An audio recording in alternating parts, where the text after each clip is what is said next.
സമൃദ്ധമായി നെല്ല് വിളഞ്ഞിരിക്കുന്ന ഫറൂഖ് ചുള്ളിപ്പറമ്പിലെ കൊയ്ത്തലപ്പാടത്ത് ചെമ്മണ്ണ് നിറഞ്ഞതോടെയാണ് പ്രദേശത്തെ യുവതലമുറ ഒരു തീരുമാനമെടുത്തത്. ഇനി മുതൽ ഒരു തരി ചെമ്മണ്ണ് പോലും പാടത്ത് പരക്കരുതെന്ന ഉറച്ച തീരുമാനം. അതിനൊരു പ്രതിവിധിയും ഇവർ തന്നെ കണ്ടെത്തി. കൊയ്ത്തലപ്പാടത്ത് നെല്ല് വിതച്ച് പഴയ കാർഷിക പെരുമ തിരിച്ചെത്തിക്കണമെന്ന്. പിന്നെ കാത്തിരുന്നില്ല. 21 പേർ അടങ്ങുന്ന ഇലവ് എന്ന പേരിൽ കാർഷിക കൂട്ടായ്മ രൂപീകരിച്ചു. ഇന്ന് നിറസമൃദ്ധമാണ് സ്വർണ്ണക്കതിരണിഞ്ഞ നെൽകൃഷിയാലുള്ള കൊയ്ത്തലപ്പാടം. കുറെ കാലങ്ങളായിട്ട് ഇവിടെ വയൽ നികത്തിൽ ഒരു സ്ഥിരം ഏർപ്പാടായപ്പോൾ അതിനെതിരെ ഒരുപാട് സമരങ്ങളൊക്കെ ചെയ്തു. അപ്പൊ അങ്ങനെ സ്ഥിരമായിട്ട് സമരം ചെയ്യുന്നതിന് പകരം ഈ ഭൂമി തരിച്ചിടാതെ ഞങ്ങൾ കൃഷി ഇറക്കാന്ന് വിചാരിച്ചു.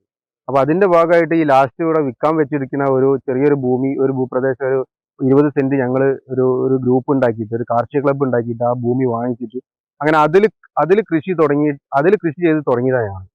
ഞങ്ങൾ ഏകദേശം അന്ന് കൃഷി ചെയ്യുമ്പോൾ ഏകദേശം ഒരു 60-65 സെന്റിലായിരുന്നു നമ്മളത് കൃഷി ചെയ്തത്. നമ്മൾ വാങ്ങിച്ച സ്ഥലം അതിനോട് ചേർന്നിട്ടുള്ള കുറച്ച് വയലും ചേർന്നിട്ട് ഒരു 65 സെന്റിലാണ് അന്ന് കൃഷി ചെയ്ത് തുടങ്ങിയത്.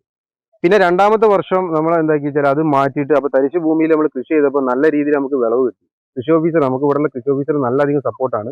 അപ്പോൾ അതുകൊണ്ട് തന്നെ വരും കാലങ്ങളിൽ ഞങ്ങൾ 2.5 ഏക്കർ ഇവിടെ കൃഷി ചെയ്യാൻ വേണ്ടി പറ്റി. പ്രദേശത്തെ പരമ്പരാഗത കർഷകരാണ് ഇവർക്ക് വേണ്ട എല്ലാ പിന്തുണകളുമായി മുന്നിൽ നിൽക്കുന്നത്.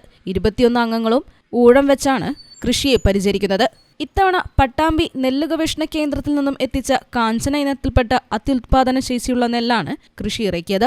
120 ദിവസത്തെ മൂപ്പെടുത്ത നെൽകൃഷി വിളവെടുപ്പിന് പാകമായിട്ടുണ്ട്. അങ്ങനെ ഒരു ടീം വർക്കായിട്ട് ഈ വയൽ മുഴുവൻ അങ്ങനെയാണ് നമ്മൾ കൃഷി ഇറക്കുന്നത്. അപ്പൊ അതുകൊണ്ട് തന്നെ ഇപ്പൊ ഇവിടെ ഭൂമാഫിയന്റെ കയ്യേറ്റങ്ങളോ അങ്ങനത്തെ കാര്യങ്ങളോ ഒന്നുമില്ല. നല്ല രീതിയിൽ കൃഷിയായിട്ട് പാടം സജീവമാണ്. ഏറെ ആഘോഷമായാണ് നെൽകൃഷി വിളവെടുക്കുന്നത്. സ്ത്രീകളും കുട്ടികളുമടക്കം നിരവധി പേരാണ് കൊയ്ത്തുത്സവം കാണാനായി എത്തിയത്. പൊതുമരാമത്ത് ടൂറിസം വകുപ്പ് മന്ത്രി PA മുഹമ്മദ് റിയാസ് കൊയ്ത്തലപ്പാടത്തെ കൊയ്ത്തുത്സവം ഉദ്ഘാടനം ചെയ്തു. നെൽകൃഷിയിൽ നിന്നും ലഭിക്കുന്ന നെല്ല് ആവശ്യം കഴിഞ്ഞ് ബാക്കിയുള്ളവ സപ്ലൈകോന് നൽകാനാണ് ഇവരുടെ തീരുമാനം. കാർഷിക വകുപ്പിന്റെ പൂർണ്ണ പിന്തുണ ലഭിക്കുന്നതിനാൽ അടുത്ത തവണയും കൂടുതൽ കൃഷി വ്യാപിപ്പിക്കണമെന്നാണ് ഇവരുടെ ഉറച്ച തീരുമാനം.